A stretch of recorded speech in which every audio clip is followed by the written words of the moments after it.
दशरथजी तिच्या जवळ गेले कैकईच्या आणि तिला म्हणतात सुमुखी, सुलोचनी, पिकबचनी आणि गजगामिनी या 4 शब्दांनी तिला आनंदित करायचंय, तिचा राग घालवायचा आहे. पण ती काही राग सोडायला तयार नाही. कैकई निकल जाओ यहाँ से, चले जाओ यहाँ से, मला तुम्हाला बोलायचं नाही, जा इथून निघून, असं म्हणू लागले. त्यावेळी दशरथजी म्हणतात तुला काही पाहिजे का? कैकई म्हणते हा, तुम्ही आतापर्यंत मला भरपूर काही दिलं ना. अहो तुम्हाला युद्धामध्ये मी मदत करायला आले होते ना, तेव्हा तुम्ही मला 2 वर मागण्यास सांगितले होते, ते 2 वरच दिले नाही, तर अजून काय देणार आहे तुम्ही मला? दशरथजी म्हणतात हो, अरे मी भोळ्या स्वभावाचा आहे, विसरून गेलो मी द्यायचो, पण आता 2 काय 4 माग, 4 वर देतो. कैकई म्हणते अगोदर 2 वर पूर्ण करा, नंतर 2चं पाहू. आणि मग दशरथजी म्हणतायत सांग कैकई तुला काय पाहिजे? मी म्हणते तू मागशील ते द्यायला तयार आहे. सांग, तुला माझा प्राण पाहिजे, अयोध्या पाहिजे, काय पाहिजे सांग, सगळं मी द्यायला तयार आहे. आणि मग त्यावेळेला कैकई म्हणते मी तसं नाही, अगोदर मला वचन द्या. वचन घेते कैकई. दशरथजी म्हणतायत अगं कैकई, माझ्या रघुवंशाची परंपरा आहे. काय परंपरा आहे? रघुकुल रीत सदा चली आई,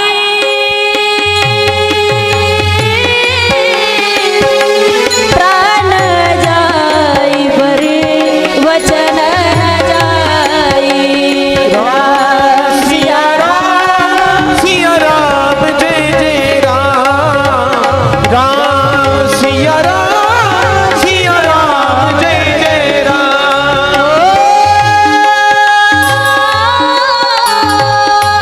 मंगल भावन अमंगल हारी, द्रव सुदशरथ अजर विहारी. राम सिया राम जय जय राम, राम सिया राम जय जय राम. जय जय राम राम राम, जय जय राम राम राम. रघुकुल रीत सदा चले आई, प्राण जाई परिवचन न जाई. प्राण गेला तरी चालेल, पण माग माझ्या रघुवंशाची रीत आहे. काही वचन सोडत नाही, वचन प्रिय आहे. काय पाहिजे माग? कैकईने काय मागितलं ऐका माझ्या ताई दादांनो, काही मागितलं नाही. कैकई काय मागते त्याचं वर्णन तुलसीदासांनी केलेलं आहे. सुन हो प्राण प्रिय भावत जिये का, देहु एक वर भरत ही टीका. कैकई म्हणते प्राण प्रिय ऐका. आता सध्या कैकई दशरथाच्या प्राणावर टपलेली आहे, म्हणून प्राणप्रिय.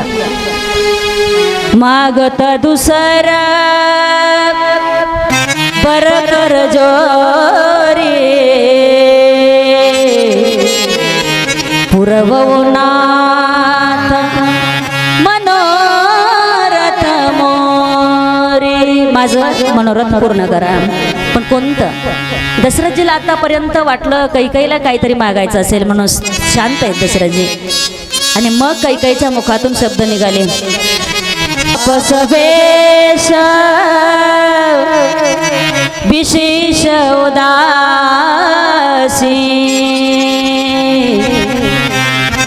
14 बरीस. इथपर्यंत दशरथजी शांत होते. माझ्याकडे नीट लक्षात द्या.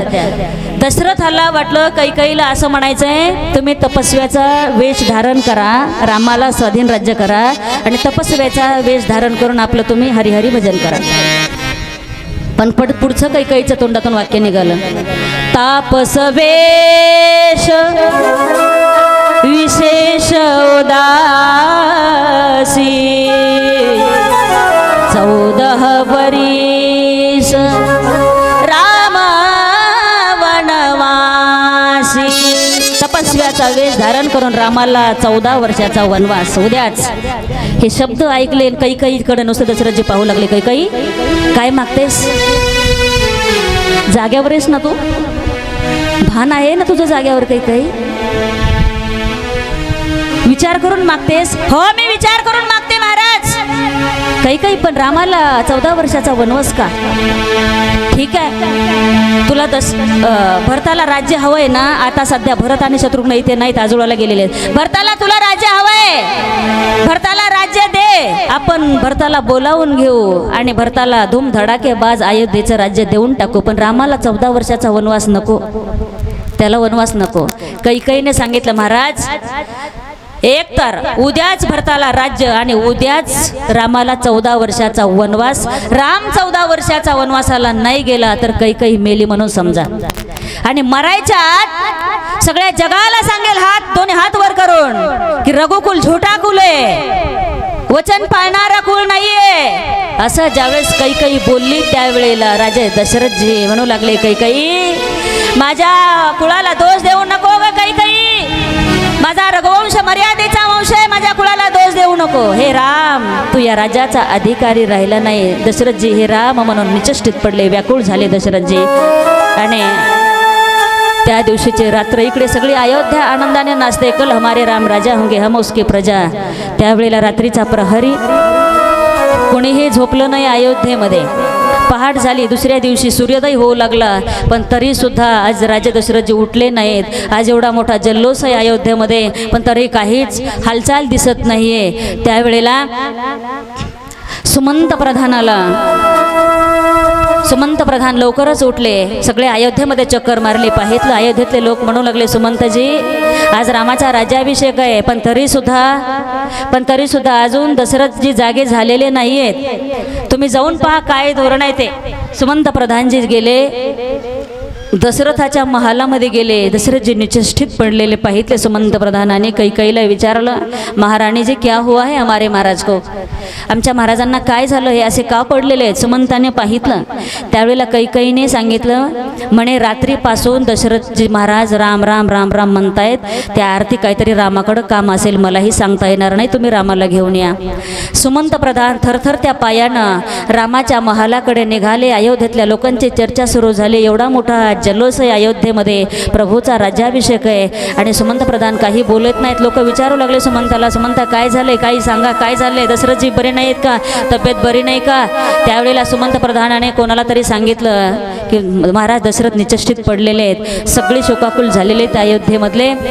सुमंत प्रधान रामचंद्राच्या महाली गेले. त्यावेळेला प्रभूच्या महाली गेल्याच्या नंतर प्रभूने नमस्कार केला सुमंताला. सुमंत वयस्कर होते म्हणून नमस्कार केला. प्रभू म्हणतायत, काका तुम्ही मला सांगायचं ना, मी तुमच्याकडे आलो असतो. सुमंताने सांगितलं, प्रभू मला बाकीचं काही माहिती नाही, पण आता तुमचे पिताजी असणारे निचष्टित पडलेले, तुम्ही अगोदर पहिले चला. हाताला धरलं प्रभूच्या. सुमंत प्रधान वसिष्ठापाशी दशरथापाशी घेऊन आले. दशरथाच्या जवळ घेऊन आले. पाहितलं प्रभूने तर आपला पिता, पराक्रमी पिता असा निचष्टित पृथ्वीवर पडलेला आहे. मुकुट एकीकडं पडलेला आहे, डोळ्यातून अश्रूच्या धारा वाहत आहेत, केस विस्कटलेले दशरथजीचे. आणि प्रभूने आपल्या पित्याला उठून बसवलं. दशरथाला, बाबा काय झालं म्हणे? बाबा तब्येत बरोबर नाही का? काय झालं? कैकेयीला विचारू लागले. दशरथजी बोलत नाहीत. आता कैकेयीला विचारलं प्रभूने, माते माझ्या बापाला काय झालं, काय झालं माझ्या पित्याला? त्यावेळेला कैकेयीने सांगितलं, राघवा म्हणे तुझ्या पित्याकडे मी 2 वर मागितले. एका वराने भरताला राज्य मागितलं आणि दुसऱ्या वराने तुला 14 वर्षाचा वनवास मागितला, म्हणून तुझ्या बापाची ही अशी अवस्था झाली. आता प्रभूने दशरथाला सोडलं, कैकेयीकडे गेले. कैकेयीच्या चरणावरती साष्टांग दंडवत केला. धन्य तो धन्य जननी कैकेयी माता. माते कौशल्याने फक्त रामाला जन्माला दिलं, रामाला जन्माला घातलं, पण तुझ्यामुळे रामायण जन्माला येणार आहे, म्हणून तो धन्य आहेस. किती दुःख व्हायला पाहिजे प्रभूला, पण आनंदित झाले प्रभू. आणि सांगितलं, कैकेयी मातेला नमस्कार केला आणि दशरथजीकडे येऊन समजावून सांगू लागले, बाबा लवकरात येईल बाबा, मी 14 वर्ष लवकर निघून जातील. तुमच्यासारख्या पराक्रमी राजाला असं पृथ्वीवर निचष्टित पडणं शोभा देत नाही. रडू नका बाबा, मी लवकर परत येईल. समजावून सांगितलं, आपल्या पित्याला समजावत घातली. आणि आता प्रभू आपल्या कौशल्याच्या महालामध्ये जात आहेत. कौशल्या मैयाला अजूनही माहिती नाही आपला मुलगा वनाला जाणार आहे. कौशल्य अतिशय आनंदित आहे, सगळं सामान काढते आपल्या मुलाचा राज्याभिषेक होणार आहे म्हणून.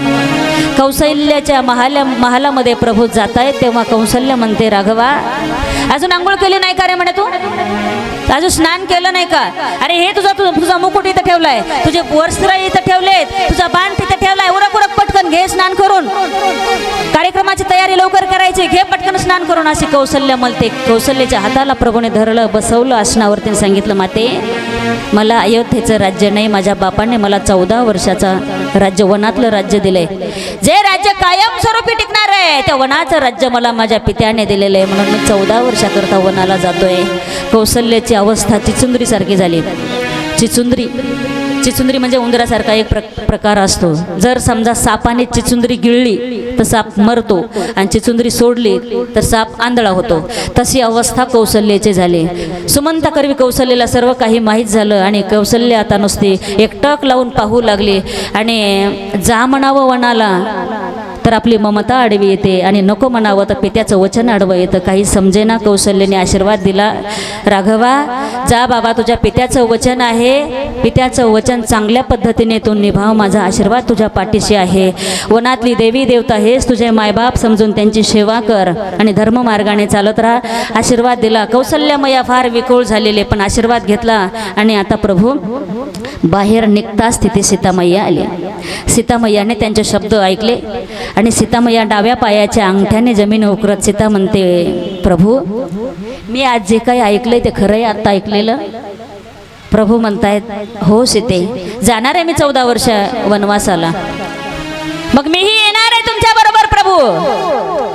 प्रभूने सांगितलं, सीते भगवंताने सांगितलं, सीते भिंतीवर चित्र काढलं एखाद्या पक्षाचं पशुचं, ते चित्र पाहिलं तर तू घाबरतेस.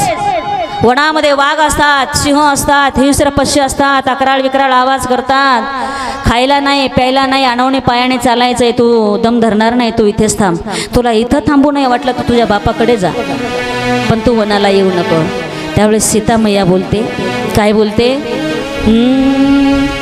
जिया बिनु देह नदी विन बारी, जिया बिनु देह नदी विन बारी, जिये बिन देह नदी बिन बारी, जिये बिन देह नदी बिन बारी.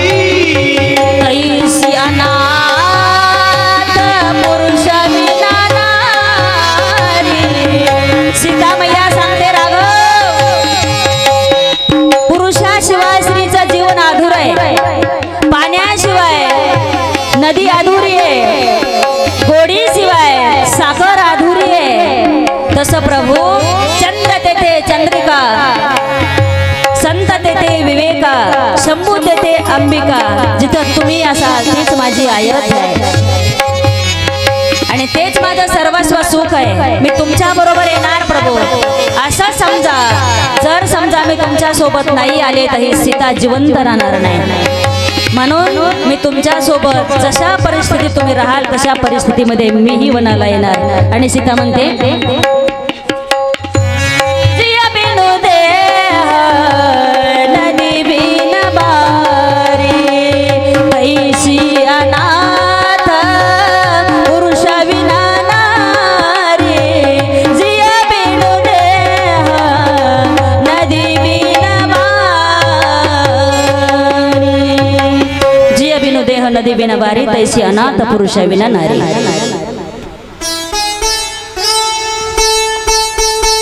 मी येणार. नाविलाज झाला प्रभूंचा. सीतामय्याला लक्ष्मणाने सांगितलं, दादा मीही तुमच्या बरोबर येणार.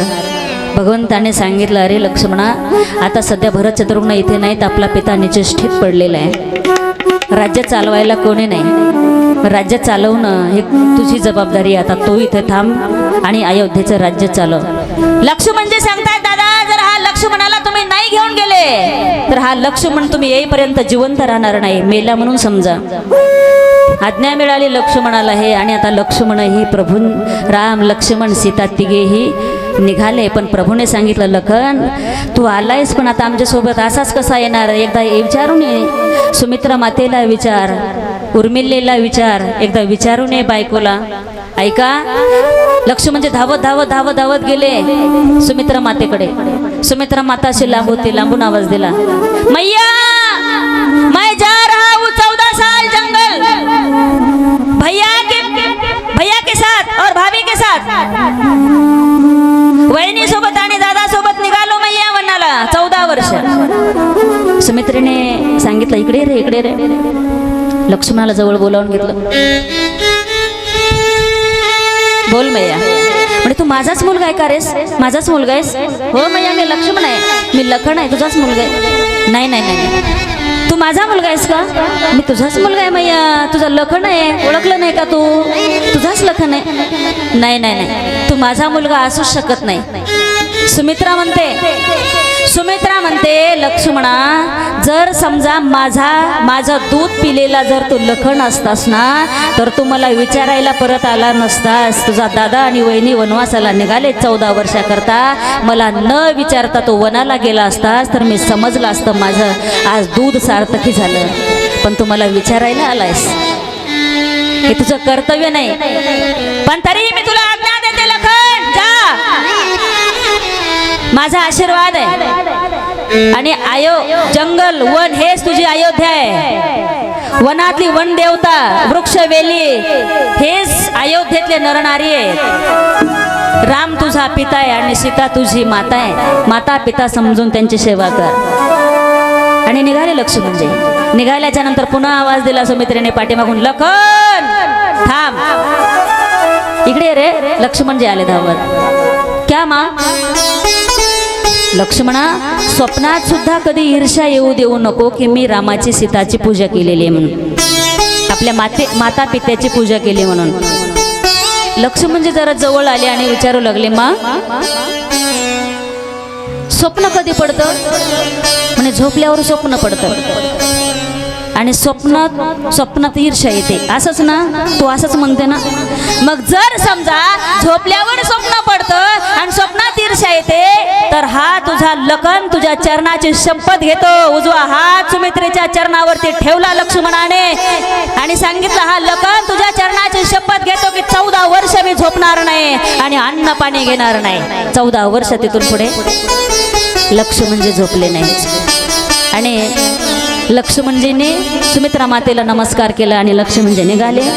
दशरथजीपर्यंत आलेले, दशरथजीने चष्टीत पडलेले तिघांनी हे नमस्कार केला. दशरथजीला समजावत घातली. फार व्याकुळ झालेले, जाऊ नका म्हणून विनंती करताय दशरथजी, परंतु वचनामध्ये बांधल्या गेलेले आहेत प्रभू. आणि कैकई मातेला नमस्कार करून आता कैकई मातेने वल्कल धारण करायला दिलेले आहेत प्रभूला. रामाच्या हातात वल्कल्ले देताना कैकई म्हणते, रामा तू वनाला निघालायस ना? हो. अयोध्येतला घेऊन चाललेस कपडे, अंगावरचे वस्त्र काढून ठेव. अंगावरचे वस्त्र काढले, रामाला वल्कल्ले दिले, प्रभूने वल्कल्ले धारण केले. लक्ष्मणालाही सांगितलं, तुझ्याही अंगावरचे वस्त्र काढून ठेव, तूही वल्कल्ले परिधान कर. वल्कल्ले दिले. आणि सीतेकडे ज्यावेळेस कैकईने बोट केलं, सीते अंगावरचे वस्त्र काढून ठेव, वल्कल्ले धारण कर. सीतेला ज्यावेळेस कैकई वल्कल्य देऊ लागले, त्यावेळेस तिथे गुरु वसिष्ठ हातात कमंडलू घेऊन उपस्थित राहिले. आणि वसिष्ठाने सांगितलं, खबरदार कैकई, वनवास रामाला आहे, सीतेला नाही. आर्य संस्कृती का दीप जलाने के लिए वो उनके पीछे जा रही है. वनवास रामाला आहे, सीतेला नाही. ते वस्त्र द्यायचं प्रकरण थांबवलं आणि आता कैकईला नमस्कार करून, दशरथजीला नमस्कार करून तिघेही वल्कल्य धारण करून निघाले. सगळे अयोध्येमध्ये चर्चा पसरली. राम सीता लक्ष्मण वनाला निघालेत. खेळीचे खुंट असणारे जे उभे केलेले होते ते खुंट मोडून पडले. रांगोळ्या काढलेल्या होत्या, सगळे अयोध्या सुशोभित केली. लोकांनी पाय घासून घासून घासून सगळे रांगोळ्या मोडलेल्या आहेत. सगळं सर्वांचे असणारे चेहरे पडलेले आहेत. डोळ्यातून अश्रूच्या धारा वाहू लागलेले आहेत. सर्व अयोध्यावासी नगराच्या द्वारामध्ये उपस्थित आहेत. आपला राम, आपली सीता, लक्ष्मणजी वनाला निघाले 14 वर्षाकरता अनवणे पायाने. त्यावेळेला दशरथजी म्हणतात सुमंताला, सुमंता अरे जा बाबा, माझे 2 मुलं एक सून वनाला निघाले, त्यांना 4 दिवस रथामध्ये बसव, रथामध्ये बसून 4 दिवस फिरून तू परत आण बाबा, मी आता माझ्या रामाविगर राहू शकणार नाही सुमंता, माझा प्राण कासावीस होतोय सुमंता, रथामध्ये बसून माझ्या सुनाला, माझ्या 2 लेकाला फिरवून आण. सुमंताने रथ सज्ज केलाय आणि प्रभू जात असताना प्रभू रथामध्ये बसलेत लक्ष्मण सीता आणि रथ निघाला. सर्व अयोध्येचा समाज आडवा आलाय. प्रभू तुम्ही वनाला जाऊ नका प्रभू, तुम्ही वाटल्यास आमच्यामध्ये राहा, पण तुम्ही वनाला जाऊ नका, आम्ही तुमच्या बिगर राहू शकत नाही प्रभू, तुमच्या विना आम्ही जिवंत राहू शकत नाहीत. अयोध्येचं किती प्रेम रामावर आहे पहा. पशु पक्षी पाणी पित नव्हते, चारा खात नव्हते आणि अयोध्येतल्या सर्व लोक समाज म्हणू लागले, रामा तुम्ही जिथं जाल, ज्या अरण्यात जाल प्रभू, तीच आमची अयोध्या असेल, आम्हीही तुमच्या बरोबर येणार. प्रभू सर्वांचं सांत्वन करतात आणि निघालं पुढं प्रभूंचा रथ पुढे निघाला. त्यावेळेला महाराज राजा दशरथाची अवस्था आता विकळ झाली. हे राम, हे राम, जाऊ नको, हे राघवा जाऊ नको म्हणून हात उजवा, असा राजा दशरथाचा हात हलवतात जाऊ नको म्हणून. जसा जसा प्रभूचा रथ पुढे निघाला तसे दशरथजी आता व्याकुळ पडलेले आहेत, चष्टित दशरथजी पडलेले आहेत. कौसल्या मैया ही तेवढीच व्याकुळ झालेले, पशु पक्षी टावं पडतायत. प्रभू ज्यावेळेस वनाला निघाले त्यावेळेस अयोध्येतल्या गायी रडत होत्या. जर आपल्या भारत देशातला अनंत कोटी ब्रह्मांड नायक रामचंद्र प्रभू असणारा वनाला गेला तर गायी रडत होता. तो भारत देश किती पवित्र असेल पहा, जरा विचार करून पहा. ज्या भारत देशामध्ये भगवंताचे 24च्या 24 अवतार झालेले आहेत, गायी रडत होत्या, पशु पक्षी रडत होते. आणि कौसल्याचं भानावर नाही, निचष्टित पडलेली कौसल्या आहे. आपला पोटचा गोळा 14 वर्षाकरता वनाला निघालेला आहे. आपला मुलगा एक दिवसभर आपल्याला नाही दिसला तर त्या मातेची अवस्था काय होत असेल. एक तर अर्ध्या वयापर्यंत मुलंच नव्हते आणि आता मुलं झाले. प्राणप्रिय असणारा, प्राणाच्या पलीकडे सांभाळलेला राम, आणि तो राम 1 नाही 2 नाही 14 वर्ष वनाकरता निघाले. पायात चप्पल नाही, अंगावरती वस्त्र नाहीत, खायला नाही प्यायला नाही. काय अवस्था होईल माझ्या राघवाची.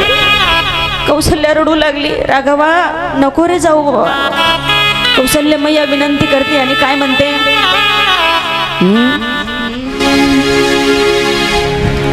रघुनंदन पायी गेला. समजूत घालते, विनंती करते, हे नारायणा माझा राघव वनाला येतो बाबा, जास्त तपू नको, त्याचे पाय पोळतील. हे धरती माते, माझा राघव वनाला येतोय, जेवढे आडमार्ग असतील तेवढे सर्व तू तुझ्या पोटात घे. धरतीची विनंती करते कौसल्या मैया. अशा प्रकारे प्रभू सर्व अयोध्येचं सांत्वन करतात आणि प्रभू वनाला निघून गेले.